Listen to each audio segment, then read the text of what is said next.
Ford's electric Focus is ready to order. And you'll never guess who won a SEMA Sport Compact Award. This is Driving Sports Reports. I'm your host, Brian Douthat.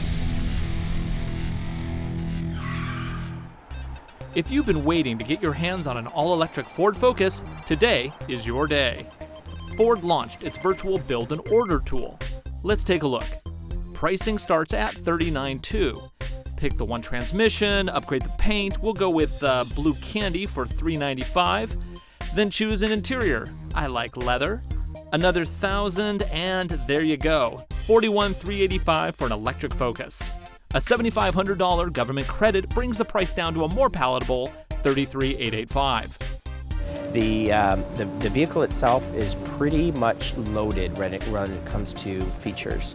So think of everything from premium audio to premium dash, 8-inch navigation, standard 17-inch wheels, HID headlamps, rear camera, etc., etc. So there is quite a bit of features on this vehicle. Why the Seattle Auto Show? Why did you choose to make your announcement here? We're pretty excited about Seattle from an electrification standpoint. It's got a culture that is very environmentally focused. We historically have sold a lot of hybrids in this region, in the Northwest region. And last but not least is the availability that Seattle has relative to clean and low-cost electricity. It probably enjoys some of the best electricity rates in the nation. On top of it, it's abundant and clean. Now, you worked with Microsoft on digital tools. How do they work? So if you're in a region where you can actually, where electricity rates vary during the time of day, the vehicle actually know that. And by accessing that database, we'll know, say at 11 p.m. electricity rates go down to 5 cents per kilowatt hour. The vehicle won't start charging until 11 p.m. that night in that region. So it's a real big win for electric driving and a low-cost driving. What kind of a range are we talking about here? Up to 100 miles range, it can replenish itself in just over 3 hours. Does this R2D2 unit come with the car? This is our charge station, and this is what really enables that fast just over 3 hour charge. It's available through Best Buy, bestbuy.com. And it's for a standard home, it's $1,499, so just under $1,500. But it is eligible for a 30% tax credit. So think of under $1,000 to get a very capable charge station.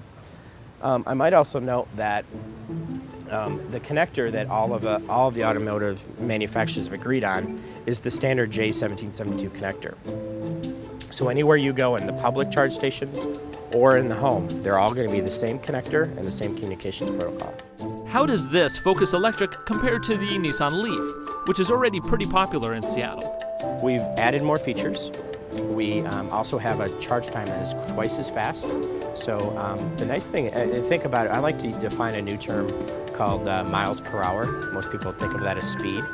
But in my mind, miles per hour is how much charge you can get per hour. So this is a 30 mile per hour box. So every hour you're plugged in, you're getting another 30 miles of charge. And that's the Focus Electric, which went on sale today. It's the first of 5 upcoming pure electrics from the Blue Oval. Oh, in case you're wondering why it has an Aston Martin nose? We get that a lot. We really think we wanted to add subtle design cues to show that it's an electric versus a gasoline. And that was the grille our designers chose, and I think they did a great choice. And now back to SEMA 2011 to report on who won the coveted Hottest Sport Compact Award. Was it Hyundai or Subaru? Actually, it was Fiat for their 500. Scott, can you explain this to us, please?